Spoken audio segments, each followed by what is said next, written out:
And what's astonishing is that the very disciples of Christ actually proclaimed that it was Jesus who died and rose again. Does that mean that the disciples were deceived into thinking their Lord was crucified? Because in reality, He wasn't.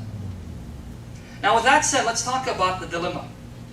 According to the Qur'an, in 2 places, the true followers of Christ were given victory over the disbelievers, and Allah personally promised Jesus that His true followers would be dominant until the day of resurrection. Allah, according to the Qur'an, promised Jesus saying, your followers will be superior till the day of resurrection, and I will give them victory over the disbelievers. In 2 passages this is stated. Chapter 3 of the Qur'an, verse 55. Let me know how I'm doing that time. Oh, you can go to midnight? Okay, I started what time? Just go. 7:20. Okay, what time would you like me to cut off for a question? Give me an idea. How much time do you want to spend answering questions? I could be here all night, I don't mind. Depending if we have Muslims here who want to ask me questions. We gotta end between 9 and 9:30. Okay, let me try to do this within 20 more minutes. Let's see if I can. Because I want to open the remainder of time for questions. I prefer questions from the audience, specifically the Muslims, if we have it. In chapter 3, verse 55, what does it say? And remember when Allah said, O Isa, Jesus, I will take you and raise you to myself and clear you of the lies of those who blaspheme me.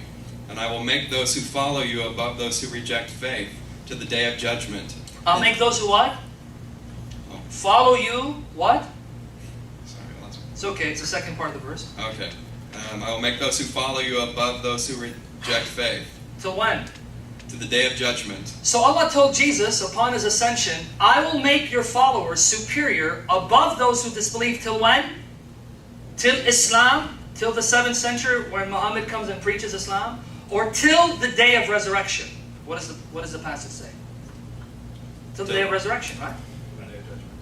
Right, so the judgment day, the day of resurrection, Jesus' followers would be dominant over against the disbelievers. This is Allah's promise to Jesus. The question is, was this fulfilled? Did Allah keep His promise? Well, if you're a Muslim, you're going to have to say, yes, He did. Allah cannot fail. But that puts you in a dilemma. And here's the dilemma. The Christians who prevailed and succeeded, and their message prevailed against all other messages, is the very message you read in the New Testament today. Right? If this passage is true, then the true followers of Christ prevailed, and their message spread, and would spread till the day of resurrection. Now, if you look historically, which message triumphed over the other so-called Gospels? It's the Gospel as recorded and preserved in the New Testament, which some Muslims would call, quote-unquote, Pauline Christianity. And again, just to preface my comment for the Christians here, Muslims believe that Paul corrupted Christianity. In fact, some Muslims would go so far to say that Paul was an antichrist who contradicted the teachings of Christ. Let's assume that's true. Historically, there is no truth to that. Because the very disciples of Christ gave Paul the right hand of fellowship and confirmed that his gospel was their gospel. But let's assume that argument is true. What does that do to the promise of Allah? Let's assume it's true. Paul corrupted Christianity and the message of the followers of Christ. That means instead of the true followers prevailing, an antichrist triumphed over the followers of Christ, falsifying the Qur'an. What do you do with that? But wait, if the Qur'an is right, then Paul was a true disciple of Christ.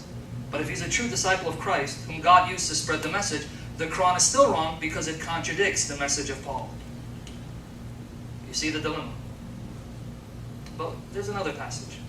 Chapter 61, verse 14. And I'm going to quote the commentators, the exegetes, so that you won't accuse me, no, that's your spin of the passage, you're a Christian. No. I'm going to show you this is actually the explanation of some of the greatest Muslim exegetes of all time, such as Al-Qurtubi, Al-Tabari. Muslims know who I'm talking about. For those of you, when you say Qurtubi, Al-Tabari, it's like speaking of Augustine or Athanasius, if you know church history. Chapter 61, verse 14 of the Qur'an. What does it say? Verse 14.